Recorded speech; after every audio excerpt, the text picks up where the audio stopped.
میرے آقا کریم علیہ السلام کے غلاموں، ہر شخص جنت کا خواہش مند ہے، لیکن میرے آقا کریم علیہ السلام نے فرمایا کہ قیامت کے دن 4 شخصوں کی جنت بھی محتاج ہوگی، اور قیامت کے دن جنت خالق کی بارگاہ میں خواہش کرے گی کہ مولا اپنی مخلوق میں سے یہ 4 بندے مجھے عطا فرما۔ میرے نبی پاک نے فرمایا کہ نمبر 1 وہ بندہ جو قاری قرآن دنیا میں قرآن کی تلاوت کرتا ہوگا۔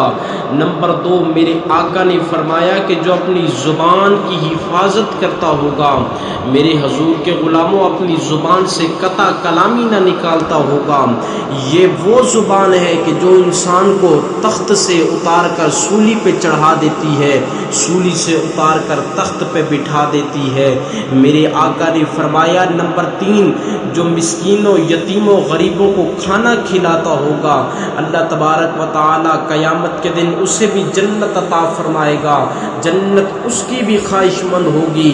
نمبر 4 میرے آقا نے فرمایا کہ جو رمضان المبارک کے 30 روزے رکھے، جنت اس شخص کی بھی خواہش مند ہوگی۔